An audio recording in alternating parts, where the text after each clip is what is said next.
जय हिंद दोस्तों, स्वागत है आप सभी का हमारे इस यूट्यूब चैनल जैकपुर। तो आज हम लेके आए क्लास 11 की मॉडल प्रश्न पत्र को रसायन विज्ञान यानी कि केमिस्ट्री के करने वाले हैं। इसमें जितने भी क्वेश्चन है बहुत ही इंपॉर्टेंट होने वाले हैं आपके एग्ज़ाम के लिए। तो सारे क्वेश्चन को अच्छे से सॉल्व करके आप एग्ज़ाम देने ही जाइएगा। ओके, बिना सॉल्व किए नहीं जाइएगा, बहुत ही इंपॉर्टेंट है ये हमारे लिए। तो पहला क्वेश्चन हमारे स्क्रीन पर आ जाता है, what is the IPAC name of CH3 CH2 CH2OH। Okay, ये जो दिया गया है उसका आपको नाम बताना है।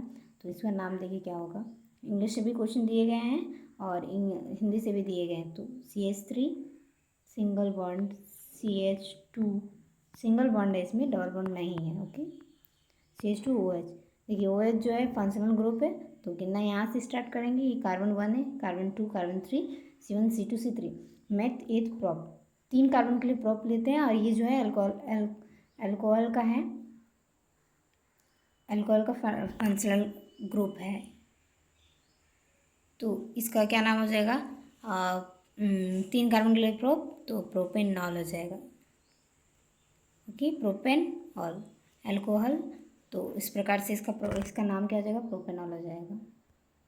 तो पहला नंबर का राइट आंसर क्या होगा, option number C. Okay, next पे आते हैं। नेक्स्ट है हमारा, the most reactive hydrocarbon towards bromine is.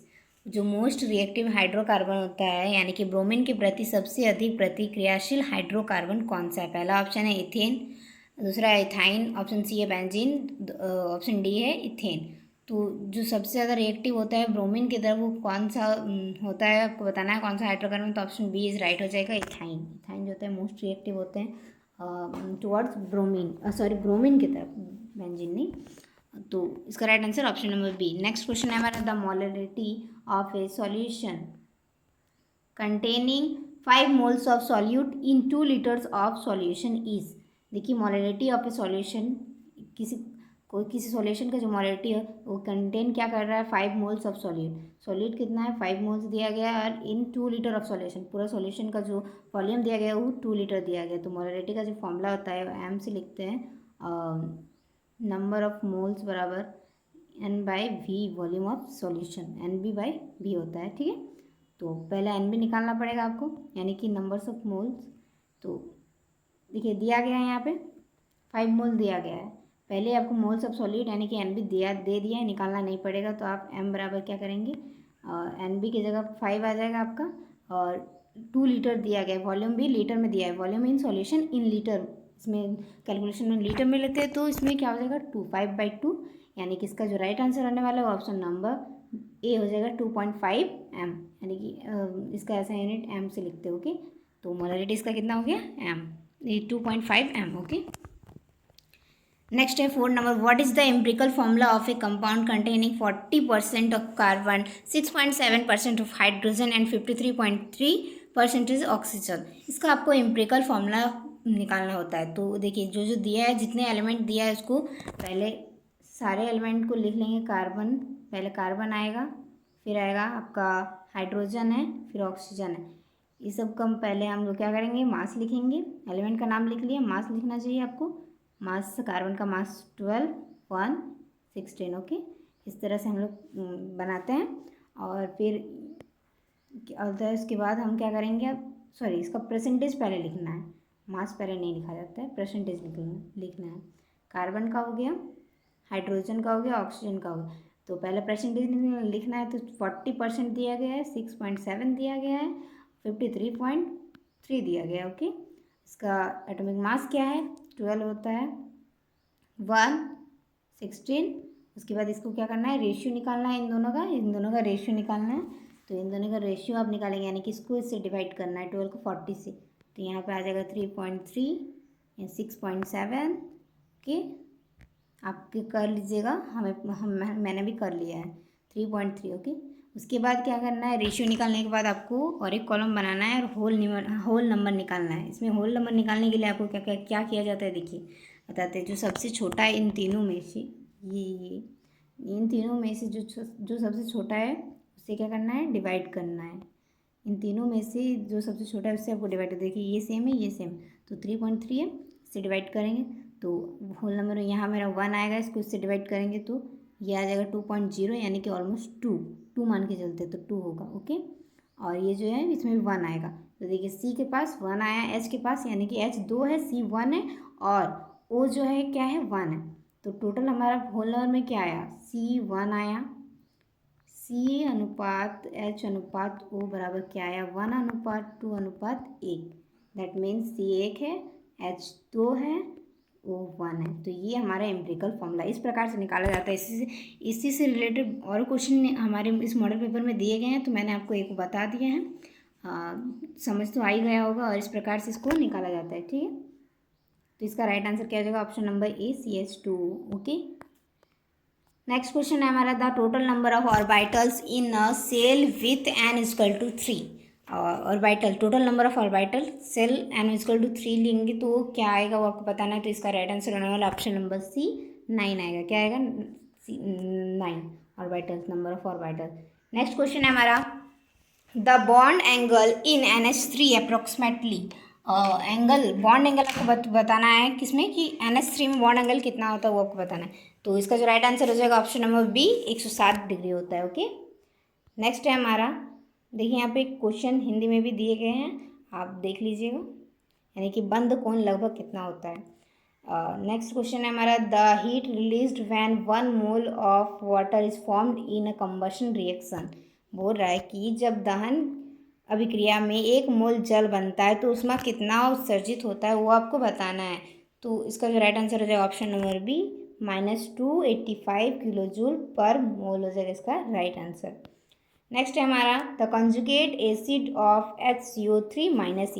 देखिए कंजुगेट एसिड निकालना है आपको। एसिड निकालने के लिए क्या किया जाता है, जो बेस दिया जाता है उसमें क्या करते हैं हम लोग, H+ डालते हैं। तो H+ हम डाल देते हैं।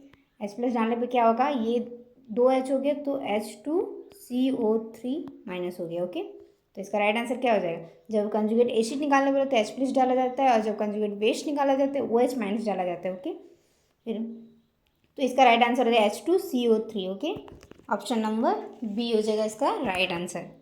नेक्स्ट है हमारा, what is the oxidation state of iron in Fe2O3। यानी कि Fe2O3 में लोहा का ऑक्सीकरण अवस्था क्या है वो आपको बताना है। ऑक्सीडेशन स्टेट इस प्रकार से निकालते हैं, क्योंकि हमको Fe का पता नहीं है, इसके आगे 2, इसके पास 2 है तो इसको x मान लेंगे, 2x हो जाएगा प्लस और O3। ऑक्सीजन का जो ऑक्सीडेशन स्टेट होता है वो होता है -2, 3 है यहाँ पे नंबर में और फिर -2 है, और ये टोटल को हम क्या ले लेंगे, 0 ले लेंगे, क्योंकि इसमें दिया नहीं है। ठीक है, तो 2x बराबर जो हो जाएगा 0 इधर है।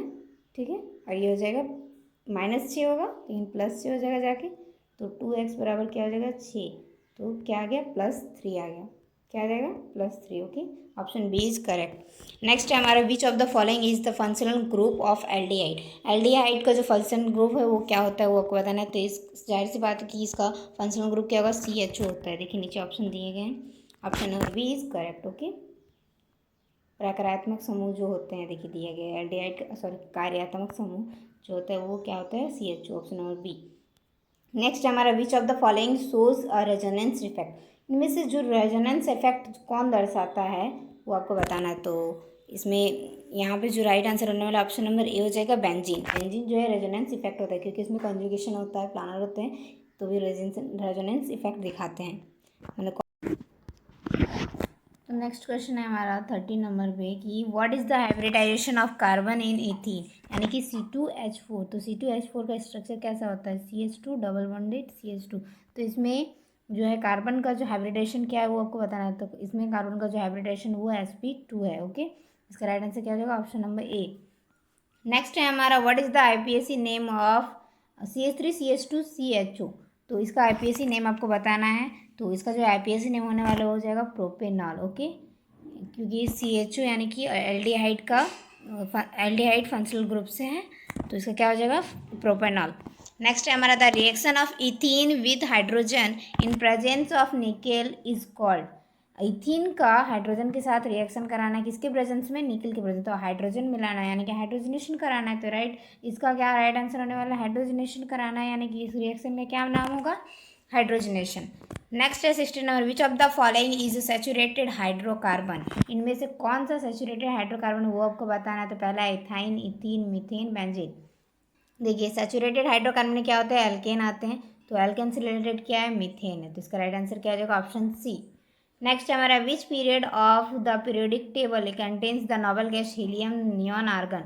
तो पहला ऑप्शन है पीरियड 1, पीरियड 2, पीरियड 3, या नेक्स्ट ऑप्शन क्या है देख लेते हैं, ऑल ऑफ दिस दिया है। तो देखिए नोबल गैस जो है, इन नोबल गैस दिए गए हैं हीलियम, हीलियम पीरियड 1 में आते हैं, ये पीरियड 2, पीरियड 3, तो तीनों होने वाले यानी कि ऑल ऑफ दिस इसका राइट आंसर हो जाएगा। ओके, अर्थ 1, अर्थ 2, अर्थ 3। नेक्स्ट क्वेश्चन पे आते हैं, विच of the following has the highest bond decision energy. तो पहला ऑप्शन है H2Cl2 O2 N2। तो इसका जो राइट आंसर होने वाला है N2 होने वाला है, क्योंकि इसके पास ट्रिपल बॉन्डेड होते हैं, तो 3 बॉन्ड होते हैं, 3 बॉन्ड को तोड़ने में बहुत ही कठिनाई होगी, यानी कि बहुत ज़्यादा एनर्जी लगेगा। तो बॉन्ड डिसीजन एनर्जी कितना लगेगा उसका, इसका सबसे ज़्यादा होगा। ओके, नेक्स्ट है हमारा the shape of XeF4 molecule is. इसका शेप निकालना है आपको। तो शेप निकालने का जो एक फॉर्मूला होता है वो होता है इस प्रकार से, Xe का वैलेंस इलेक्ट्रॉन में कितने होते हैं, यहाँ पे 8 होते हैं, वैलेंस इलेक्ट्रॉन जो होते हैं कितने होते हैं, 8 होते हैं। 1 मिनट, 1/2, फिर इसको ऐसे लिखते हैं 8 होते हैं Xe का, और फिर प्लस क्या करते हैं, यहाँ पे क्या है, वैलेंसी किसका 1 है, तो F का 1 है, तो 1 × 4 4 हो जाएगा, और आयन वगैरह कुछ नहीं है तो उसको नहीं लेंगे, तो 12/2 आ जाएगा, तो 6 आएगा। क्योंकि यहाँ पे F की जगह पे 4 है ही है, तो दैट मीन्स यहाँ 4 है जो बॉन्डेड है, बॉन्ड पेयर है 4, और ये जो 2 बचे हैं 2 + 4 का केस है, टोटल 4, तो 4 है जो कि बॉन्डेड है, ये 2 लोन पेयर है। तो इसका शेप क्या होने वाला है, इससे पता चलता है कि इसका शेप क्या होगा, स्क्वायर प्लानर होता है। क्या होता है, स्क्वायर प्लानर। ओके, दो लोन पेयर है, 4 बॉन्ड पेयर है। Okay, which of the following molecules is polar, इनमें से कौन पोलर है वो आपको बताना है। तो इसका राइट आंसर हो जाएगा option number C, NH3। Okay, next question है कि what is the molarity of solution containing 5 gram of NaOH in 250 ml solution. देखिए मोलरिटी ऑफ सॉल्यूशन का एक क्वेश्चन पहले भी बता चुके हैं, फिर से आया एक क्वेश्चन, इसमें थोड़ा सा शायद अलग है। बस इतना है कि आपको NaOH नाम दिया है सॉल्यूट का, तो इसका नंबर ऑफ मोल्स पहले निकालना होगा। तो given mass by mole, number of moles निकालने के लिए given mass by molar mass, NaOH का जो मोलर मास होगा 40 होगा, इसको कट करेंगे तो फिर 1/8 आ जाएगा। ये रहा हमारा नंबर ऑफ मोल्स। तो जो मोलरिटी का फॉर्मूला होता है नंबर ऑफ मोल्स बराबर 1/8 आया, number of moles bye 250 ml में दिया है, तो इसको लीटर में चेंज करना पड़ेगा, 1000 से डिवाइड करना पड़ेगा। ओके, फिर इसको कट कीजिए, 4 आ जाएगा, 1/8 इंटू यहाँ पे 4, तो 1/2। ओके, क्या आ जाएगा 1/2, तो इसका क्या राइट आंसर होने वाला है 0.5 m, ऑप्शन नंबर सी। क्या होगा molarity 0.5 m। Which of the following has the highest mass percentage of carbon. इनमें से जो चारों है, इनमें से मास परसेंटेज ऑफ कार्बन किसका है, जिसके पास ज़्यादा कार्बन है उसका मास परसेंटेज सबसे ज़्यादा होगा, मतलब जो ज़्यादा हाइड्रोजन को कंटेन करता है वो। ओके, नेक्स्ट क्वेश्चन है हमारा, calculate the number of atoms in 11.2 litre of oxygen gas at STP, standard temperature pressure. Okay, तो इसका राइट आंसर ऑप्शन नंबर ए 6.02 इंटू 10⁻23 होगा। नेक्स्ट है ये क्वेश्चन जो है रिपीटेड है, देख लीजिए ऊपर मैंने, what is the empirical formula of A compound with sulphur. देखिए क्वेश्चन रिपीटेड क्वेश्चन है, पहले वाला क्वेश्चन को यहीं उतार दिया, तो इसका भी राइट आंसर क्या होगा CH2। Okay, which quantum number determines the shape of N orbital. कौन सा क्वांटम नंबर जो ये डिटरमाइन करता है, यानी कि निर्धारित करता है कि ये जो शेप ऑफ किसी ऑर्बिटल का शेप क्या होगा। Principal quantum number N, azimuthal quantum number L, magnetic quantum number M, या स्पिन क्वांटम नंबर। तो इसका जो राइट आंसर होने वाला ऑप्शन नंबर बी हो जाएगा, एजिमुथल क्वांटम नंबर। तो इसका जो राइट आंसर है ऑप्शन नंबर बी हो गया। नेक्स्ट क्वेश्चन है, the maximum number of electrons in a shell is determined by. बोल रहा है कि एक कक्षा में अधिकतम इलेक्ट्रॉनों की संख्या निर्धारित होती है, उसका आपको फॉर्मूला बताना है। निर्धारित करने के लिए मतलब किसी भी कक्षा में अधिकतम इलेक्ट्रॉन की संख्या किससे निर्धारित होता है वो आपको बताना है। तो इसका राइट आंसर हो जाएगा option number B, 2n²। Okay, next है हमारा, what is the de Broglie wavelength of an electron mass 9.1 into 10⁻31 kg moving with velocity of 10⁻7 metre पर सेकेंड। प्लैंक कांस्टेंट दिया गया है H बराबर 6.63 इंटू 10⁻34 जूल सेकेंड। ओके, इसको आपको D Broglie wavelength निकालना है आपको, यानी कि लैम्डा निकालना है। मास दिया गया है, m बराबर दिया है 9.1 × 10⁻31 kg। वेलोसिटी दिए गए हैं 10⁻7। देखिए ये फॉर्मूला होता है लैम्डा बराबर h/m × v। m यहाँ पे मास है, v यहाँ पे वेलोसिटी है, h यहाँ पे प्लैंक कांस्टेंट है। इस फॉर्मूला में आप पुट कीजिएगा तो आपके पास इस तरीके से आंसर आएगा। देखिए मैं बता देती हूँ, यहाँ पे सॉल्यूशन बताना आपको भी थोड़ा मुश्किल है। यहाँ पे जैसे आप वैल्यू पुट कीजिएगा वैसे ही आ जाएगा आपके पास 0.728 × 10⁻10 ये आएगा। फिर उसको राउंड अप करना है। राउंड अप करने के बाद आपके पास आ जाएगा 7.28 × 10⁻11 मीटर। ओके, तो ये किसके करीब है? 7.3 × 10⁻11 मीटर। इसका राइट आंसर ऑप्शन नंबर ए होने वाला है। आप लोग उस फॉर्मूला में पुट करेंगे तो आपका आंसर आ जाएगा। नेक्स्ट है हमारा elements with atomic number 34 belongs to which block of the periodic table. बोल रहा है कि परमाणु संख्या 34 वाला तत्व आवर्त सारणी के किस ब्लॉक से संबंधित है, वो आपको बताना है। तो इसका जो राइट आंसर होने वाला option number B, P block से संबंधित है। ओके, नेक्स्ट है हमारा which of the following has the highest electron affinity. Electron affinity जो होता है अभिरुचि, मतलब तो वो किसका ज़्यादा होगा? ऑप्शन है फ्लोरीन, क्लोरीन, ऑक्सीजन, सल्फर।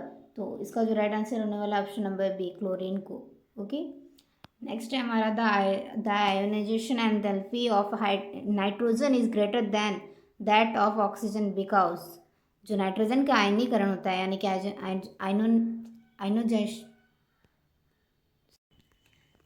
आयनीकरण ऊर्जा ऑक्सीजन से अधिक क्यों होता है वो आपको बताना है। तो पहला है नाइट्रोजन आकार में छोटा होता है, nitrogen is smaller in size. Nitrogen में अर्धभरी पी कक्षाएं होती है, नाइट्रोजन में अधिक इलेक्ट्रॉन्स होते हैं, ऑक्सीजन में कम नाभिकीय आवेश होता है। यानी कि nitrogen has half filled P orbitals, nitrogen has more electrons, oxygen has less nuclear charge. Okay, तो इसका जो राइट आंसर होने वाला है ये हो जाएगा 29 नंबर का जो 30 नंबर का जो राइट आंसर होने वाला ऑप्शन नंबर बी हो जाएगा। क्या है? Nitrogen has half filled P orbitals. Okay, which of the following is an alkaline earth metal. तो इसका जो राइट आंसर होने वाला option number B. Second group के जो एलिमेंट्स है उन्हें हम अल्कलाइन अर्थ मेटल कहते हैं। तो सेकेंड ग्रुप में इनमें से क्या है? मैग्नीशियम दिया गया है, तो ये हो जाएगा राइट आंसर मैग्नीशियम। नेक्स्ट है हमारा the atomic radiation of an element decreases across a period because. एक आवर्त में किसी तत्व की परमाणु त्रिज्या कम होती है क्योंकि nuclear charge increases, number of shell decreases, screening effect increase, या नन ऑफ दिस। तो इसका जो राइट आंसर होने वाला option number A, nuclear charge increases. क्या बोल रहा है कि किसी तत्व की परमाणु त्रिज्या कम क्यों होती है किसी आवर्त में? तो बोल रहा है न्यूक्लियर चार्ज बढ़ता है, इसीलिए उसका जो त्रिज्या होता है कम होता है।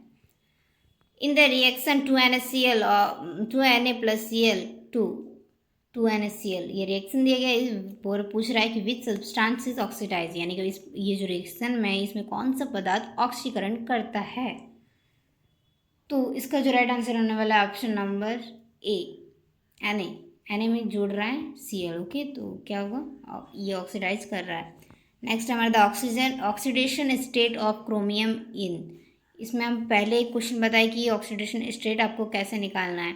ये दूसरा है, तो K2 आपको Cr2 क्रोमियम Cr का निकालना है, तो ठीक वैसे ही करेंगे। K2 का जो K का होता है यानी कि पोटेशियम का जो होता है 1 होता है, तो यहाँ पे 2 हो जाएगा, 2 प्लस यहाँ पे 2x हो जाएगा। और चूँकि ऑक्सीजन का -2 होता है, 7 है, 7 से इंटू करेंगे 14 आ जाएगा, इक्वल टू में 0 लेना है आपको। 2x बराबर जो हो जाएगा 14 में 2 गया, यहाँ पे 12 बचे, 12 चल जाएगा, तो यहाँ टोटल आंसर क्या हो जाएगा? 6 आ जाएगा, +6 is right. Okay, oxidation state ये हो जाएगा। The change in enthalpy for an exothermic reaction is. Exothermic reaction में जो एंथैल्पी चेंज है वो आपको क्या होने वाला है वो आपको बताना है। तो इसका जो राइट आंसर होने वाला है वो हो जाएगा आपका ऑप्शन नंबर बी, नेगेटिव। क्या होगा? ऋणात्मक होने वाला है। ठीक है, ऊष्माक्षेपी अभिक्रिया जो होता है उसमें एंथैल्पी में परिवर्तन यानी चेंज ऑफ एंथैल्पी में क्या होगा? तो नेगेटिव होगा। Which law of thermodynamics defines entropy. कौन सा लॉ ऑफ थर्मोडायनेमिक्स जो है वो डिफाइन क्या करता है? एंट्रोपी को डिफाइन करता है, वो आपको बताना है। 0th law, first law, second law and third law. तो इसका जो राइट आंसर होने वाला है option number C, second law. Next है हमारा the equilibrium constant of A, मतलब एक प्रतिक्रिया का सामान्य स्थिरांक 10 है यदि ऑफ ए, एक सेकंड कहाँ क्वेश्चन चल गया हमारा, हाँ, of A reaction is 10 what will happen in the concentration of the product is increased. बोल रहा है कि उत्पाद की सांद्रता बढ़ा दी जाए तो क्या होगा, वो आपको बताना है। तो इसका जो राइट आंसर होने वाला है 37 नंबर का ऑप्शन नंबर बी हो जाएगा, backward reaction is favoured. Okay, next हमारा the pH of a neutral solution at 25 degree Celsius, ये रूम टेम्परेचर है, उसमें न्यूट्रल सॉल्यूशन का pH मान क्या होगा, 7 होगा, न्यूट्रल है। और इसका right answer option number B. Okay, which of the following is a Lewis base, इसमें से कौन सा जो है लुईस बेस है वो आपको बताना है, तो इसका right answer option number B हो जाएगा, NH3। नेक्स्ट क्वेश्चन है हमारा एंड लास्ट क्वेश्चन है the common ion effect is associated with, तो इसका जो राइट आंसर होने वाला option number C, solubility equilibrium, विलयता संतुलन। 40 क्वेश्चन इसमें पूरे टोटल करा दिए गए हैं। आपको किसी क्वेश्चन में अगर डाउट है तो आप अपना डाउट को कमेंट जरूर करें ताकि आपकी समस्या को हल किया जा सके, और जितना हो सके आप अपने सारे दोस्तों को वीडियो को शेयर किया कीजिए ताकि उसे भी हेल्प हो। आपकी तो हेल्प होगी, साथ ही साथ दूसरों को भी हेल्प किया जाएगा। तो तब तक के लिए बने रहिए हमारे चैनल पे, बहुत सारे वीडियो अपलोड किए जा रहे हैं, आर्ट्स के वीडियो भी बहुत सारे अपलोड किए जा रहे हैं, साइंस के भी वीडियो अपलोड किए जा रहे हैं। तो सबको देखने के लिए हमारे यूट्यूब चैनल पे जाइए और सब्सक्राइब कर लीजिए, बेल आइकन को ज़रूर प्रेस कर लीजिएगा और एक लाइक तो बनता है। Thank you.